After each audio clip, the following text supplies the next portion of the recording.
Well, let's turn our attention back to the markets. Let's focus in on the Kenyan market for the day and checking in on how the blue chip index ended. As you can see, a rally there of 0.75%, 4,483 points is where it settled.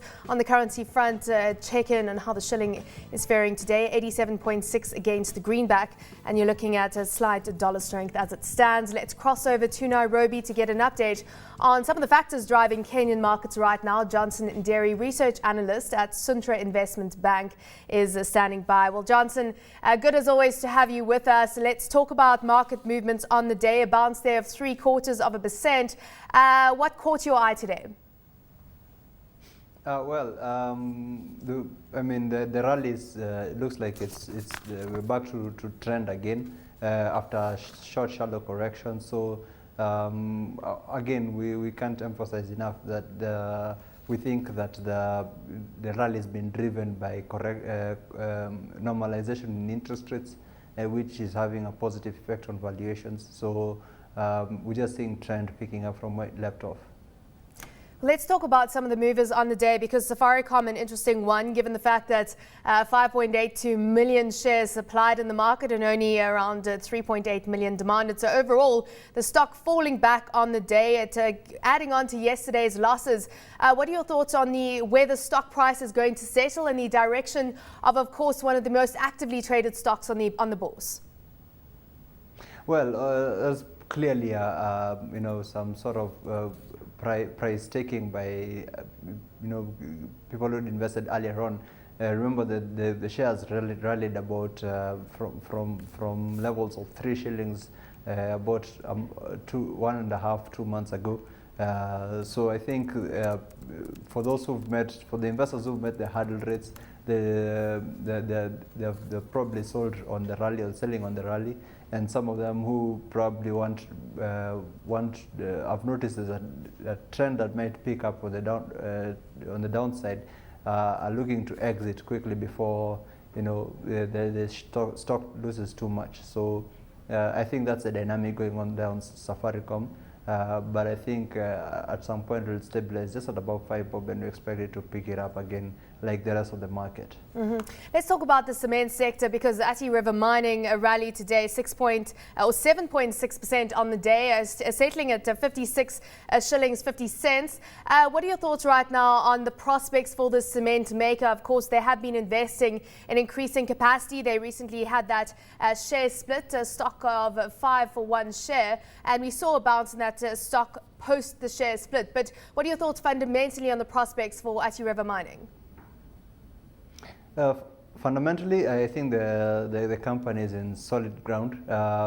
It's very likely that East Africa in general will be a growth hub. If you look at our cement consumption per capita, it's still way below what it ought to be. So we think there's quite a bit of pent-up demand. And taking into account that when interest rates rallied last year, to the beginning of last year, there was quite a bit of pullback in construction building. We're seeing that is down as interest rates now stabilize to probably what one may call the long-term means. So we think there's some sort of recovery in the building and construction sector following last year's slowdown. So it makes a lot of sense for Athi River. From the demand perspective, I think there's quite a bit of demand of cement in the region. But from the cost side of the company, of course, costs are always a big factor for cement makers. How efficient do you rate the company is right now? And do you think that they're doing as well as they could on the cost side in managing costs? Well, cost is going to be very difficult in East Africa, largely because you've seen the inflation rates go wild just the other day, and the shilling slide again the last 2, 3, 4 weeks. Again has brought back memories of the last time when the shilling slid all the way to 107. So you can imagine the challenge it is for manufacturers trying to manage their costs. Nevertheless, they've done some things on site because they have been able to, for some, convert to coal coal energy and other innovations that will help them manage the costs. But on the general side, I don't think costs at this point is such a big concern, because they've got advantages over any other competitor who would want to come in the market. Number one, they've got a good distribution network. And secondly, in any case, there's quite a bit of demand, so most likely any new segment that will be coming online will be fully absorbed. So I think they can rest easier for now. Also, strong bounce in housing finances stock today, up 2.5% to 18 shillings, and signing that $20 million loan agreement with the IFC, and that, of course, to facilitate green housing.